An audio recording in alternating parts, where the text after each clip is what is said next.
Queridos irmãos, nós vamos hoje continuar a mensagem de domingo. Vamos, na verdade, concluí-la.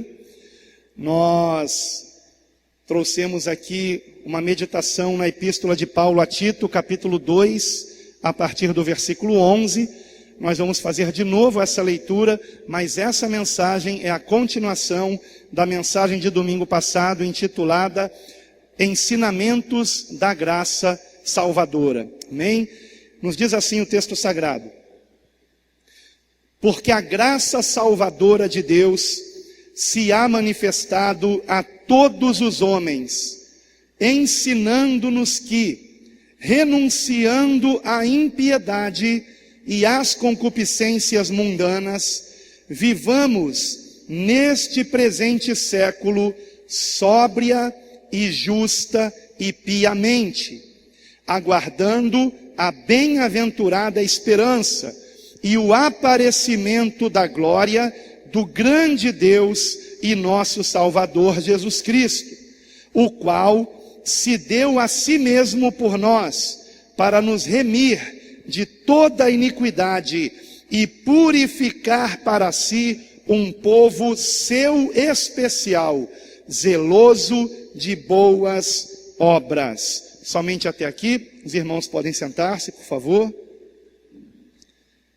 Muito bem, queridos irmãos, no nosso último encontro aqui, domingo passado, nós iniciamos uma meditação nesse texto, que é importantíssimo e que trata da graça de Deus. A graça de Deus é um tema muito repetido, muito falado.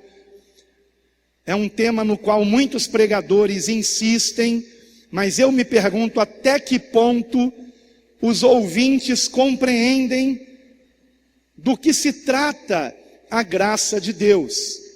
Isso já foi explicado na pregação passada, e eu não teria tempo de voltar nesse ponto novamente, mas o que nós aprendemos na prática, na mensagem passada, é que a graça de Deus, ela nos ensina, a graça de Deus, ela nos educa, a graça de Deus nos disciplina, a graça de Deus nos corrige. Tudo isto é o que significa o termo grego que no versículo 12, logo no início do versículo, está dito que a graça de Deus, a graça salvadora de Deus, ela nos ensina. E esse termo grego traduzido, por exemplo, na Almeida Corrigida Fiel, como ensina-nos, ela significa uma disciplina, uma correção, de modo que nós aprendemos algo com a graça de Deus. E a graça de Deus é este favor que nós não merecemos e que Deus nos deu por meio da morte do seu Filho unigênito na cruz do Calvário. Ele nos dá um presente, a salvação, mediante a fé.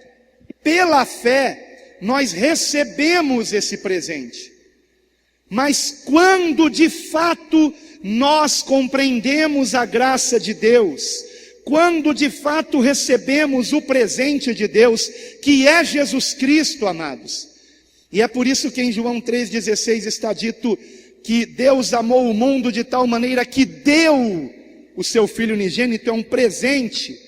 Quando compreendemos esse presente, realmente, quando recebemos esse presente, isso nos leva a uma mudança de atitude. E na pregação passada vimos que a graça de Deus, em primeiro lugar, nos leva a dizer não, a dizermos não para algumas coisas que já vimos aqui no domingo. Mas se por um lado ela nos leva a dizer não para as coisas desse mundo, para as concupiscências da carne, nos leva a nos abstermos de toda a contaminação, por outro lado, ela nos leva a dizer sim para uma atitude correta na qual devemos andar. E nós vemos isso no mesmo versículo 12. A graça de Deus nos ensina a renunciar à impiedade e às concupiscências mundanas. Isso vimos na pregação passada. Mas também nos ensina a vivermos no presente século, ou seja, nesta era que vivemos, de um modo sóbrio, justo e piamente. E eu gostaria que nós, não será necessário que estejamos examinando isso com muita profundidade, porque é simples entendermos isso aqui. A graça de Deus, quando de fato ela está atuando nas nossas vidas, não somente nos leva a dizer não para esse mundo, não para o pecado, mas nos leva também a vivermos, em primeiro lugar, de maneira sóbria. E eu queria pedir a atenção de todos aqui, por favor, não conversem, prestem atenção. Eu sou o tipo de pregador que eu não consigo pregar se alguém estiver conversando. Então eu peço que todos estejam atentos, porque isso é importante para a sua salvação. A graça de Deus nos ensina a vivermos de um modo sóbrio. Esta palavra traduzida na Almeida Corrigida Fiel como de forma sóbria, e na Almeida Revista Atualizada como de maneira sensata, ela significa exatamente isso. Mas eu diria que uma tradução mais compreensível nos nossos dias seria que a graça de Deus nos ensina a vivermos de um modo moderado e discreto. Moderado e discreto. Ou seja, sem que nós queiramos aparecer, sem que nós queiramos estar em evidência, sermos os primeiros. Estão compreendendo, irmãos? Antes, pelo contrário, dando para Deus toda a glória, e vivermos de um modo moderado, de um modo discreto, em tudo, começando, não pode ser de outra forma, começando pelas nossas vestes, Eu, por exemplo, não posso estar aqui pregando como certa vez eu vi um pastor pregando com um paletó tão brilhante, que até hoje eu me lembro do paletó, mas não lembro da pregação. Estão entendendo? Então o que tem que chamar a atenção em mim, não é a minha roupa. O que tem que chamar a atenção em mim é a presença de Cristo, é a palavra de Deus, é o meu modo de agir, moderado, discreto, mas isso não é apenas na roupa, é no linguajar também. Em tudo, em todo o meu proceder. Em segundo lugar, o texto diz que a graça de Deus também nos ensina não somente a viver no presente século de maneira sóbria, mas também justa. E o que significa esta palavra justa? Significa de uma maneira correta, retamente, honestamente, não cometendo delitos, mas nos aperfeiçoando cada dia mais em nos portarmos de um modo correto, de um modo diferente deste mundo.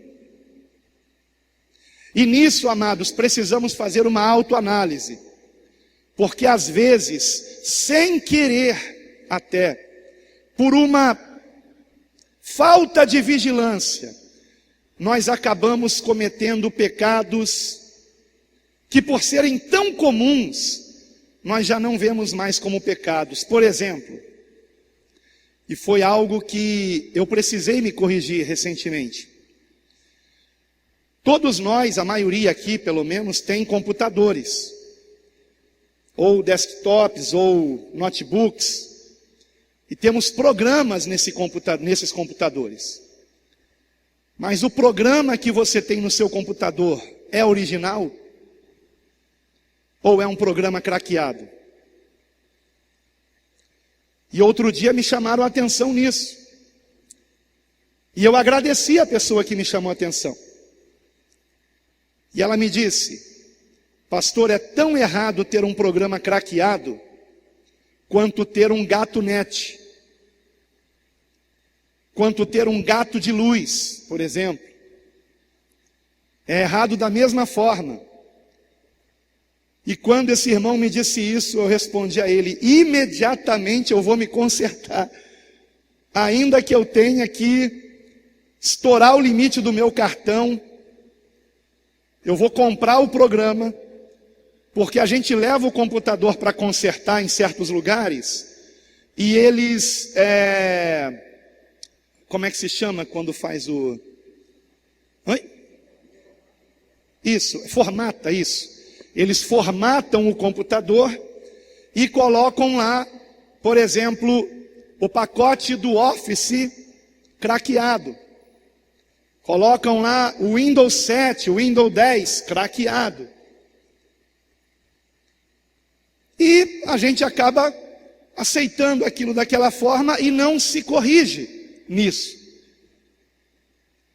E eu sei que, queridos, provavelmente 99% das pessoas têm algum programa craqueado no seu computador. Mas nós temos que nos corrigir até nisso, irmãos. Ah, pastor, mas é caro. É caro, mas também é parcelado. Parcela, compra isso e pronto. E você resolve isso para o resto da sua vida. E você não fica mais com nada ilegal no teu computador. Então, amados, na medida em que nós vamos sendo transformados pela graça de Deus, nós aceitamos esse tipo de repreensão. Estão entendendo? Esta pessoa, digamos, me lançou em rosto isso, né? Para não dizer, jogou na minha cara.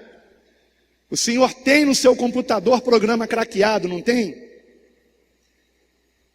E eu não posso mentir, irmãos. Porque pior do que ter um programa craqueado é a gente mentir. E eu disse: obrigado. Você acabou de ser usado por Deus para me chamar a atenção. E eu quero me corrigir nisso. Estão entendendo, amados? Então, quando nossos pecados vêm à tona, ainda que não publicamente, mas de modo pessoal, íntimo, por exemplo, você está lendo a palavra e o Espírito Santo fala com você alguma coisa, se realmente você nasceu de novo, você vai querer se consertar. Esse é o ponto. Eu não sou perfeito e eu sei que você também não é. Mas nós temos que caminhar nesta direção do aperfeiçoamento que há em Cristo Jesus, por meio da sua palavra, por meio do agir do Espírito Santo em nós, que é este presente que recebemos, a graça de Deus, amados. Aleluia. Queridos irmãos, isso é muito sério, sabe por quê? Porque se você é do tipo que não está nem aí, por exemplo, se você não está nem aí para a palavra de Deus, talvez você tenha nascido num lar evangélico, e desde bebê que você vem para os cultos, e isso já se tornou uma rotina, e você não compreende o que é a palavra de Deus, você está em risco. Você ainda não nasceu de novo. Você precisa nascer de novo. Porque se você morrer dessa maneira, tendo consciência do bem e do mal, como hoje até as crianças já têm, porque a inocência hoje é perdida muito cedo. Se você tem consciência do bem e do mal e não liga para a palavra de Deus, significa que não nasceu de novo. Porque do que se trata a graça de Deus? Se trata do novo nascimento.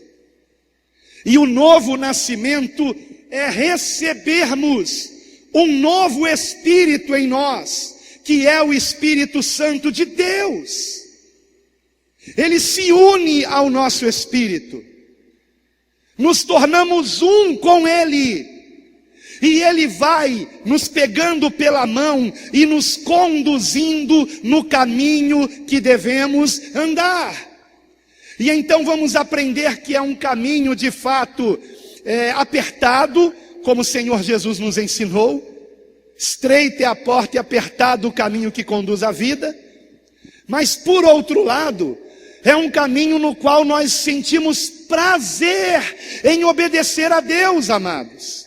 Prazer. Você compreende isso?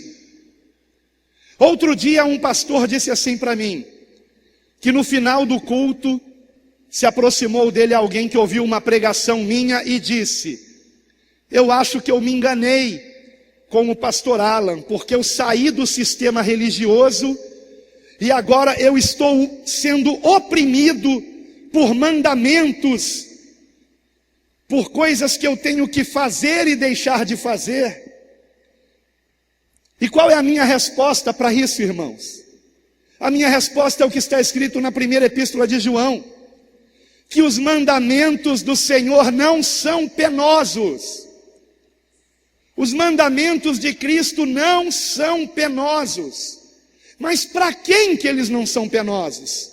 Para quem nasceu de novo, para quem tem o Espírito Santo de Deus. Para quem não tem, é lei. Para quem não tem, é obrigação. Na lei, nós obedecemos por obrigação.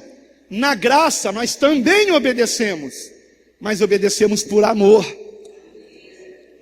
Não se trata de uma questão de eu não devo fazer isso, eu não devo fazer aquilo.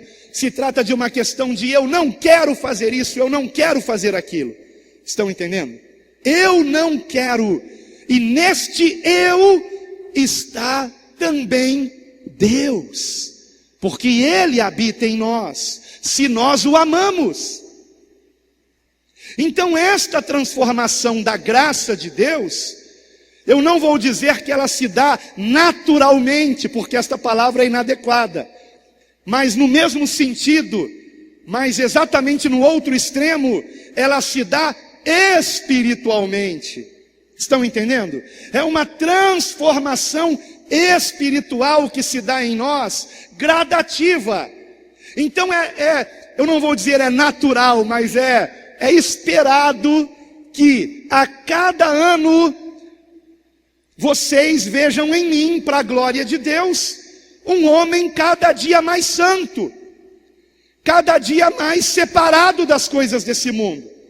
Estranho seria se o Alan de hoje fosse exatamente o mesmo Alan de há 10 anos atrás, que ainda se sujava de vez em quando com as coisas desse mundo. Então o que se espera de alguém que está sendo ensinado pela graça é o que está no versículo 12, porque a graça nos ensina que, renunciando à impiedade e às concupiscências mundanas, vimos a respeito disso no domingo passado, vivamos neste presente século sóbria e justa e piamente. E este piamente, do que se trata isso?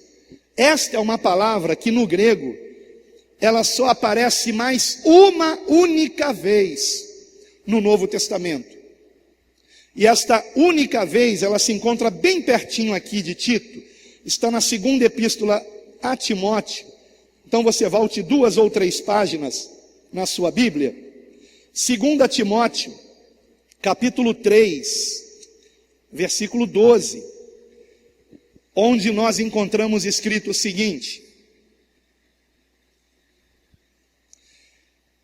e também todos os que piamente querem viver em Cristo Jesus terão só vitória. É isso aí que está escrito? Hã? Não? Todos que querem viver em Cristo Jesus piamente padecerão perseguições. Então, meu amigo, minha amiga, se você quer realmente ter um compromisso com Cristo, Não estranhe chamarem você de louco, de fanático, de desequilibrado, porque isso sim é natural que aconteça. É natural que o mundo nos odeie, que o mundo nos estranhe. Outro dia, foi ontem, aliás, meu filho Felipe comentou comigo algo que eu também já tinha pensado. Nesse mundo, nós somos como se fôssemos vírus. Sabe, um vírus de computador? É como se nós fôssemos um vírus nesse mundo, porque o mundo jaz no maligno. E nós estamos aqui para, em nome de Jesus, destruirmos as obras do diabo. Então nós não somos bem-vindos aqui. O que há em nós, que é maior do que o que há no mundo, não é bem-vindo aqui. Certa vez, um pastor da primeira igreja que eu congreguei, onde eu fui batizado, esse pastor, ele usou uma ilustração, aliás, que não foi uma ilustração, uma realidade. Ele disse, eu até creio que ele errou na primeira parte, hoje eu entendo isso, ele disse: quando Jesus morreu na cruz, Satanás deve ter pensado que havia vencido. Eu creio que não, porque Satanás até o último instante quis impedir que Jesus morresse na cruz. Por quê? Se Jesus morresse na cruz sem pecado, se tornaria, como de fato se tornou, a remissão dos nossos pecados, o nosso Redentor. Mas Satanás até o último instante tentou fazer com que Jesus desistisse de morrer na cruz. Por isso que todos ali ao redor diziam: se tu és o Filho de Deus, desce da cruz, salva-te a ti mesmo. Era o inimigo instigando aquelas pessoas a tentarem a Cristo para que ele desistisse de nós. Mas ele não desistiu. Ele nos amou até o fim, aleluia. Mas suponhamos que Satanás tenha de fato pensado que com a morte de Cristo estava acabado. Aí esse pastor completou dizendo: no dia de Pentecostes, de uma hora para outra, haviam 120 pequenos Cristos, cheios do Espírito Santo, como o próprio Filho unigênito de Deus. Foram aqueles que, obedecendo ao Senhor, aguardaram a promessa do Pai, o revestimento do poder do alto, e foram cheios do poder de Deus, e começaram a pregar o Evangelho, a converter vidas. E numa pregação de Pedro, mais de 3.000 almas se converteram. Então, de um momento para o outro, 120 pequenos Cristos, cheios do Espírito Santo, cheios da graça de Deus. E poucos minutos depois, após uma pregação, mais de 3.000 pequenos Cristos para a glória de Deus. Um capítulo depois, no livro de Atos, 5.000 a mais são adicionados à igreja. E assim chegou até os dias de hoje. O Espírito Santo se espalhando na terra, dentro de mim, dentro de você, não para que continuemos agradando o mundo, agradando a carne, agradando o diabo. Antes, pelo contrário, para que estejamos dando continuidade à missão de Cristo. Você tem uma missão, eu tenho uma missão, nós temos uma missão de continuarmos o que Cristo começou, amados. E Ele andou por toda parte fazendo o bem e libertando os oprimidos do diabo, curando, realizando sinais e prodígios, os quais nós podemos ainda fazer maiores, porque o Espírito Santo de Deus habita em nós também. Jesus andou na Judeia, na Galileia, em Samaria e só. Por que Ele não foi mais longe? Porque através de nós é que Ele continua a sua obra na terra, irmãos. e nós temos que completar a nossa missão. Mas para que sejamos plenamente usados pelo Espírito Santo, como eu disse no domingo passado, temos que obedecê-lo. O Espírito Santo irmãos, ele se move em nós e ele nos ensina o que nós temos que deixar de assistir, de colocar diante dos olhos, de ouvir. Estão entendendo, amados? Lugares que não podemos ir mais,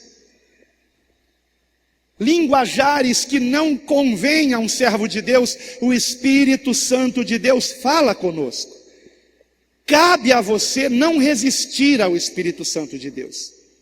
Por isso Paulo disse, não resistais ao Espírito Santo de Deus. E mais, não apagueis o Espírito. Se nós insistirmos na imitação do mundo, em nos adequarmos ao mundo, ao invés de não nos conformarmos com ele, porque o termo conformar significa assumir a forma. Então, quando em Romanos 12:1 está escrito, não vos conformeis com este mundo, está escrito, não assumam a forma desse mundo. Antes, pelo contrário, sejamos transformados na renovação da nossa mente, amados. Precisamos ter a mente de Cristo, sermos guiados pelo Espírito Santo de Deus. Por isso Paulo disse que aquele que nasceu de Deus é guiado pelo Espírito Santo de Deus. Quem não é guiado pelo Espírito Santo de Deus, não nasceu de Deus. Então qual é o objetivo de uma mensagem como esta que eu trago aqui? Que você identifique se você nasceu de novo ou não. Porque se você não nasceu de novo, se você não tem prazer em obedecer a Deus, se você não tem prazer em dizer não para esse mundo, muito provavelmente, para não dizer certamente, você está condenado à perdição eterna. Esta é a verdade. É uma verdade dura, mas precisa ser dita. Sem o novo nascimento não entramos no reino de Deus, foi o que Jesus disse para um religioso. E aliás, essa palavra aqui, piamente, algumas versões inclusive traduzem como religiosamente. Não no sentido de hipocrisia, não no sentido de querermos salvar a nós mesmos com obras, mas no sentido de querermos fazer a coisa certa. A palavra piamente, ela tem uma origem grega, a raiz grega dela significa do bem, daquilo que é correto. Estão entendendo? Ou seja, nós queremos sempre fazer o bem, andarmos como Cristo andou, amados. Essa deve ser o nosso alvo, a nossa ambição, o nosso querer. O nosso desejo não tem que ser a riqueza. Você não tem que dizer, eu quero ser rico nesse mundo. Você tem que dizer, eu quero ser santo. Eu quero ser parecido com Cristo. Esta é a verdadeira riqueza. Porque a paz que isso nos traz, amados, não há nada melhor do que uma consciência tranquila. Tranquila. Quando aquele pecado me foi lançado em rosto, imediatamente eu falei para o meu filho Felipe, filho, eu acho que você tem desconto no curso que você faz de designer gráfico, para a gente conseguir um desconto nesses programas. E aí eu fui lá, conversei com uma das pessoas responsáveis do curso, e ele disse, de fato vocês têm sim. E conseguimos regularizar a situação. Então, quem é de Deus, ouve a palavra de Deus. E Deus usa quem Ele quer. E às vezes Deus usa até alguém que tenha se colocado numa posição de ser nosso inimigo, porque quando Jesus disse, amai vossos inimigos, eu penso que não é apenas porque Jesus também morreu por eles, para que eles se arrependam e sejam salvos. Mas nós temos que amar os nossos inimigos, porque os nossos inimigos, eles vão apontar os nossos defeitos, e isso vai nos ajudar a andarmos retamente, irmãos. Estão entendendo? Então, quando você tem um inimigo, isso ajuda você a andar de um modo correto, para que ele não tenha o que falar de você. E a vontade de Deus é esta, a nossa santificação. Que ninguém tenha nada para apontar a nosso respeito, mas não para a nossa glória, mas sim para a glória de Deus, para a glória do Senhor. Esta é a vontade dele. Quando eu vejo aqui em Tito, capítulo 2, versículo 12, no final do versículo, escrito que nós temos que viver de maneira sóbria, justa e piamente, amados, eu me lembro de pelo menos 3 personagens bíblicos: Noé, Daniel e Jó. Noé, porque se você quiser ver comigo, em Gênesis capítulo 6, versículo 8, está escrito que mesmo o mundo inteiro tendo se corrompido, irmãos, mesmo o mundo inteiro tendo se corrompido, mesmo a imaginação dos pensamentos e do coração do homem em toda a terra ter se tornado má continuamente, como diz o versículo 5, diz a palavra do Senhor no versículo 8, Gênesis 6, 8, que Noé, porém, achou graça aos olhos do Senhor. Por quê? Versículo 9, porque Noé era homem justo e perfeito em suas gerações. Noé andava com Deus. Todos os homens da terra tinham se corrompido, exceto um, Noé. E porque Noé não se corrompeu, o Senhor então, através dele, recomeçou a geração humana após geração. Toda a humanidade descende de Noé.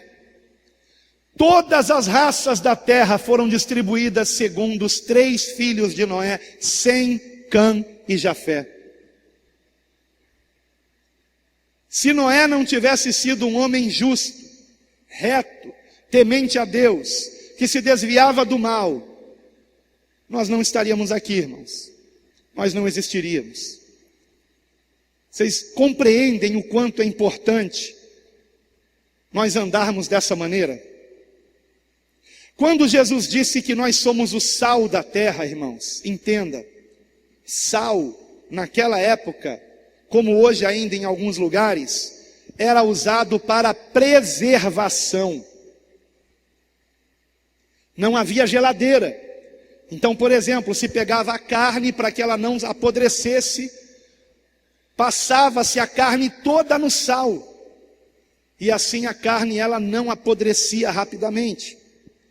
Então a nossa presença no mundo preserva o mundo, para que a ira de Deus não se derrame sobre ele. Mas quando o número de justos diminui, há uma quantidade que se torna insuficiente para a preservação de uma cidade, de uma nação, ou até mesmo de toda a terra. Então o Senhor exerce o seu juízo, a sua ira. Foi o que aconteceu, por exemplo, com as cidades de Sodoma e Gomorra. Vocês conhecem a história, não conhecem? Foram destruídas em fogo e enxofre que desceu do céu. Mas antes da destruição, o único homem que havia naquela cidade que ainda era justo, Ló foi retirado dela por meio de anjos, que deram a ele a oportunidade de que também fosse salva a sua família. Mas vocês sabem da história, a esposa dele, desobedecendo a orientação divina, olhou para trás e morreu, tornando-se numa estátua de sal. Outro personagem que eu me lembro, quando leio Tito 2,12, além de Noé, é Daniel. Nós encontramos em Daniel, no livro do profeta Daniel, no capítulo 1, versículo 8, escrito a respeito de Daniel, quando ele foi levado cativo para a Babilônia, com os demais israelitas. Foi dito a respeito de Daniel, versículo 8: e Daniel propôs no seu coração não se contaminar com a porção das iguarias do rei, nem com o vinho que ele bebia. Portanto, pediu ao chefe dos eunucos que lhe permitisse não se contaminar. Noé vivia num período da história humana pré-diluviano, onde toda a raça humana estava corrompida. Daniel não. Porém, Daniel foi levado escravo para uma nação que estava toda corrompida, uma nação idólatra, que adorava demônios. E mesmo estando ali como escravo, ele propôs firmemente não se contaminar. E que isso nos sirva de lição. Você pode estar num novo emprego, no qual ninguém ali seja convertido ao Senhor, mas você é. Você é. Qual é o teu proceder no seu emprego? Você vai esconder a tua fé? Ou quando contarem uma piada imoral, ainda que todos riam da piada, você vai ficar sério e não vai fingir que achou graça, só para não ser taxado de fanático? Se você é homem e começam a falar de mulheres, e você não compactua com aquelas histórias e gracejos, antes você se afasta. Você está disposto, homem, a ser chamado de gay por aqueles que ficam dizendo para os outros que pegou não sei quantas mulheres, e quando passa uma mulher fica olhando até torcer o pescoço? Só que você não. Só que quando você não faz isso, eles não vão dizer você é cristão, eles vão dizer você é gay, não é? Não é assim que acontece? Então, ou você realmente, como Daniel, propõe-se firmemente a não se contaminar com esse mundo, custe o que custar, ou você está sendo um hipócrita. E o grave disso eu já vou mostrar daqui a pouco. Daniel também nós encontramos no capítulo 6, versículo 10. Ele preferindo ser lançado numa cova de leões, do que tendo que deixar de orar a Deus.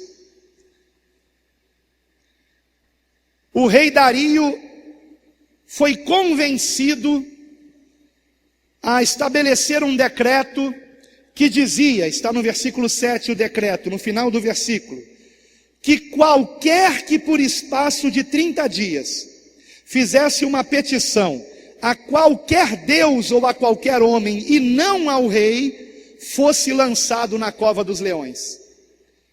E as pessoas que induziram o rei a lançar esse decreto queriam justamente que Daniel morresse, porque a luz incomoda as trevas. Daniel era um homem íntegro, como você acabou de ver, que não queria se contaminar, um homem justo, temente a Deus, E houve o decreto.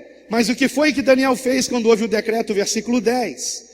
Daniel, pois, quando soube que o edito estava assinado, então ele sabia o que dizia o edito. Não se pode orar a ninguém a não ser ao rei. Ele entrou em sua casa. Ora, havia no seu quarto janelas abertas do lado de Jerusalém.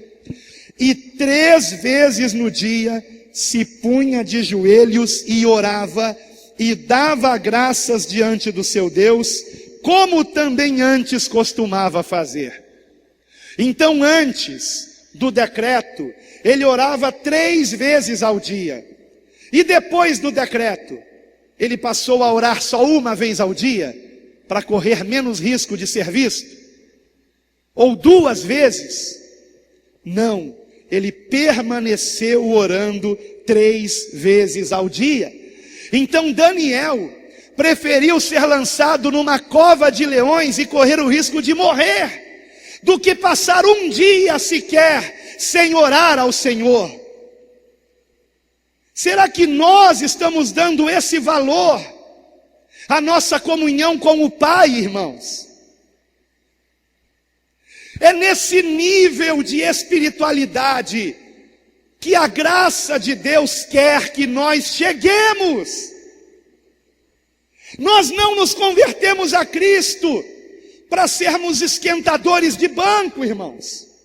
Nos convertemos a Cristo para sermos uma nova criatura, diferente desse mundo, cheios do Espírito Santo, que se santifiquem. Essa é a vontade do Pai. Eu não quero com isso dizer que você tem que ser um chato, sabe, que você tem que ser uma pessoa enjoada. Não, você não precisa ficar carrancudo quando alguém contar uma piada suja. Você apenas sorria e diga: olha, esse tipo de piada eu não vejo a menor graça. O que me dá prazer é falar das coisas santas, é falar de Deus. Você não precisa ser uma pessoa mal querida, antes pelo contrário. Quando você chegar num ambiente e estiverem falando palavrões, contando piadas obscenas, que aconteça com você o que, para a glória de Deus, eu já vi acontecer comigo quando eu trabalhava secularmente.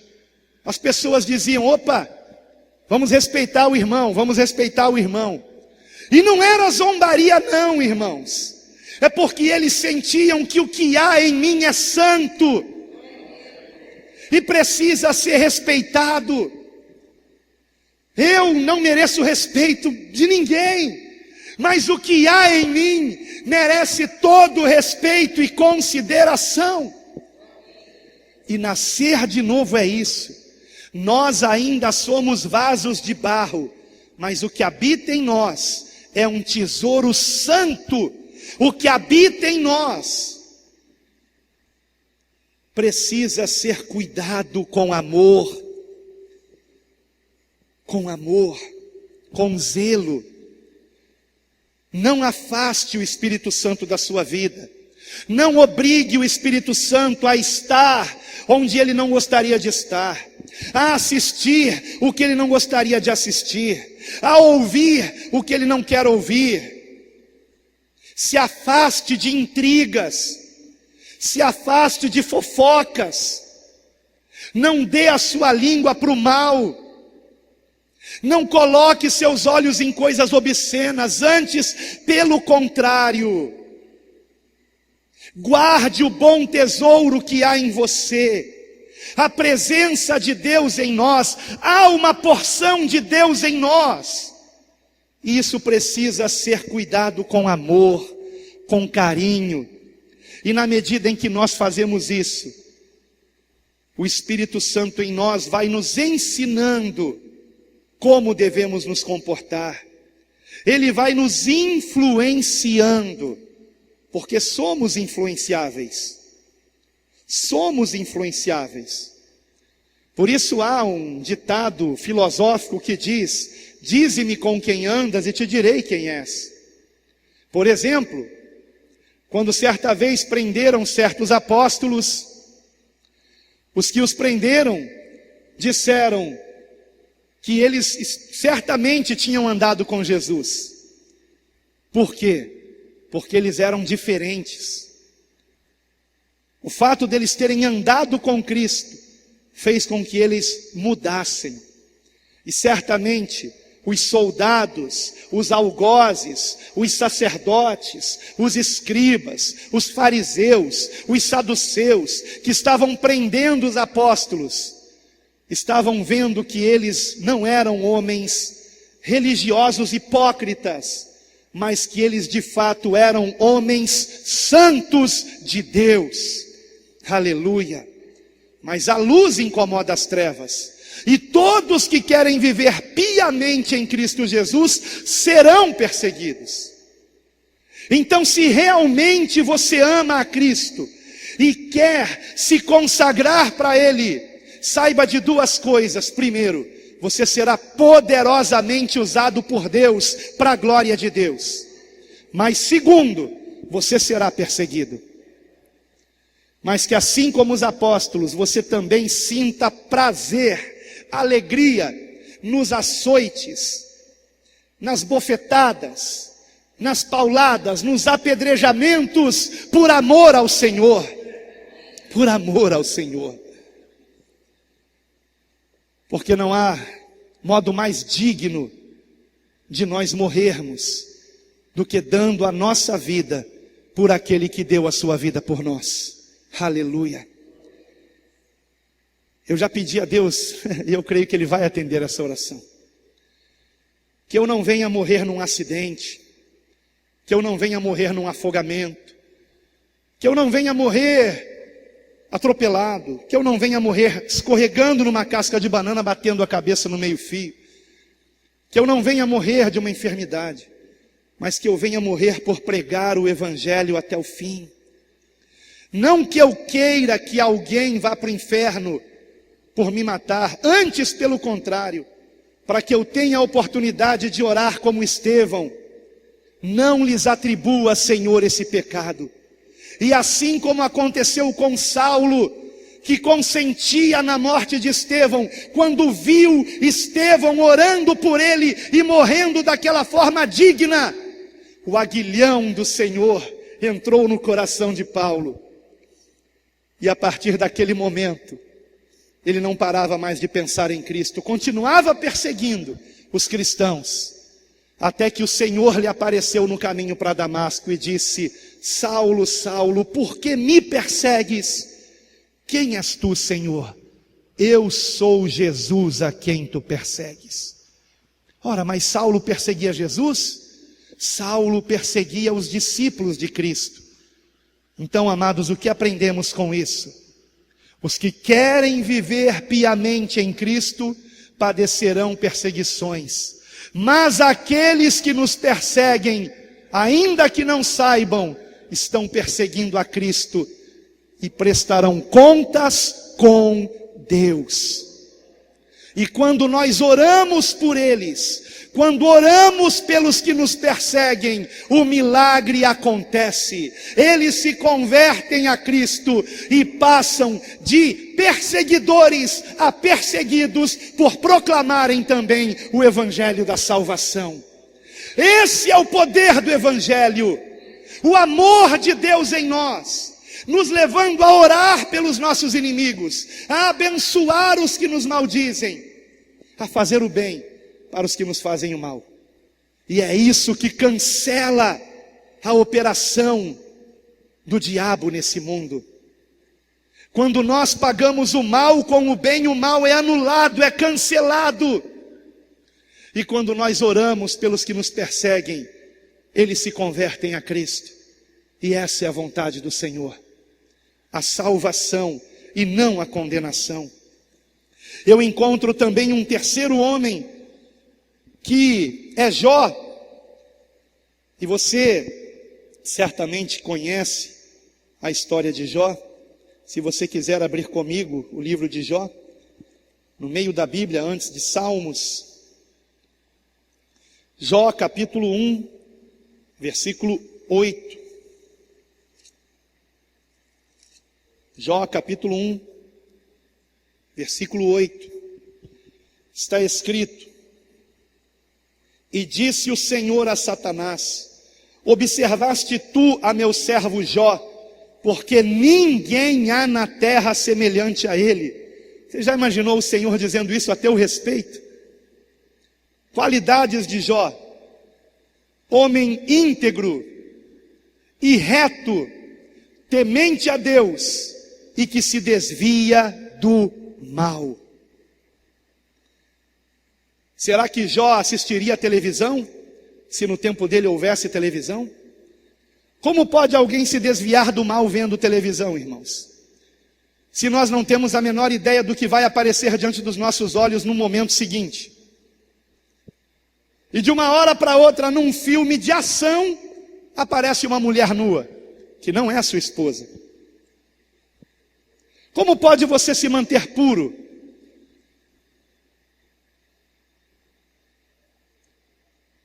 E Jó era uma pessoa assim, que se desviava do mal, temente a Deus, uma pessoa reta, uma pessoa íntegra. Mas você conhece a história.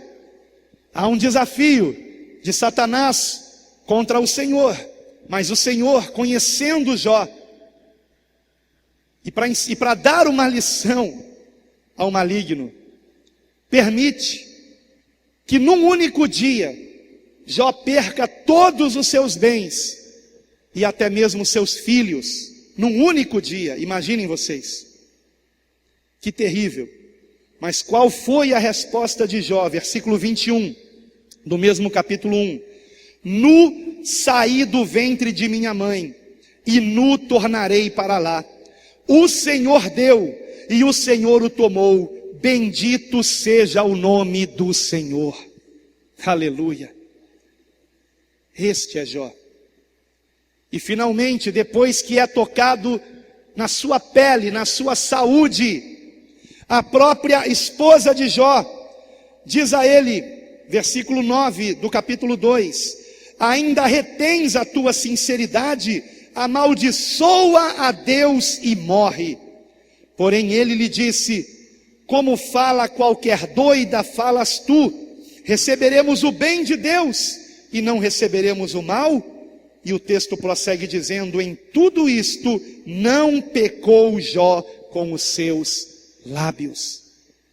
E amados, a graça de Deus, ela quer que sejamos como estes homens que eu mostrei aqui na Escritura, que sejamos como Noé, como Daniel, como Jó, que sejamos retos, íntegros, tementes a Deus, que venhamos nos desviar do mal, e principalmente, porque o mesmo texto de Tito, capítulo 2, agora no versículo 13 diz que temos que viver assim, versículo 13 agora, aguardando a bem-aventurada esperança e o aparecimento da glória do grande Deus e nosso Salvador, Jesus Cristo.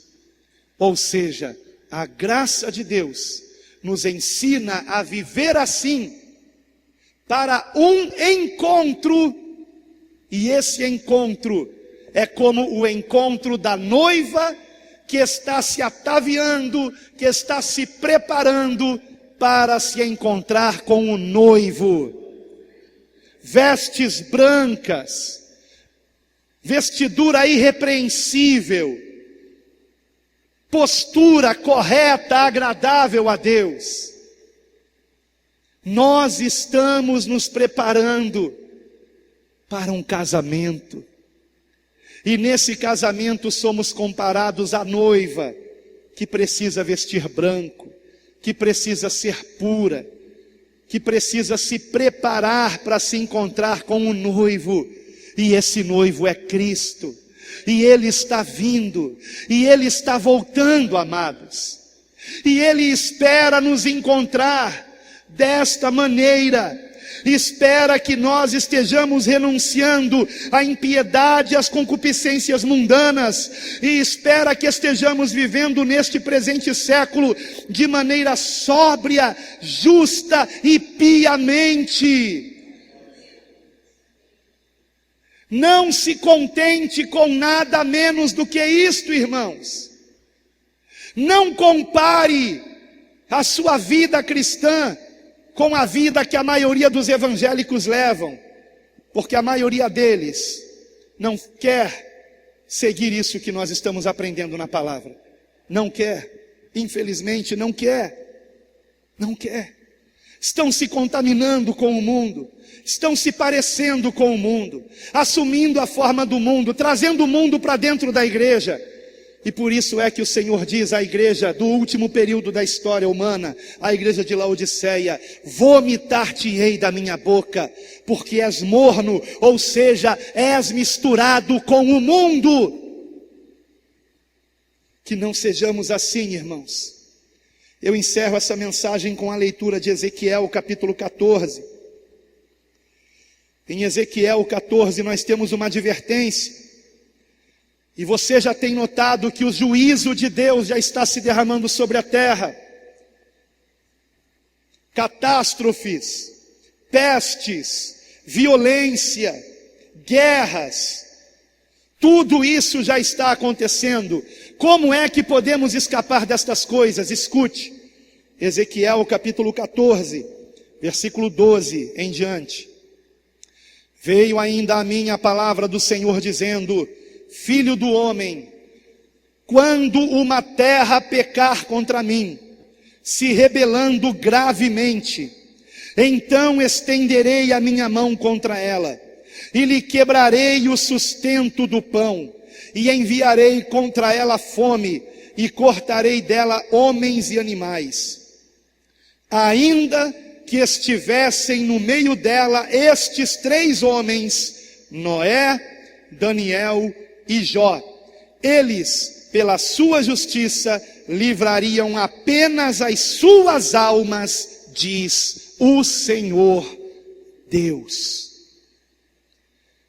Agora escutem vocês, jovens, adolescentes, escutem aqui, jovens e adolescentes, filhos de crentes, vocês que vieram hoje no culto só porque o pai de vocês veio, e para não cortar a mesada de vocês, vocês estão aqui.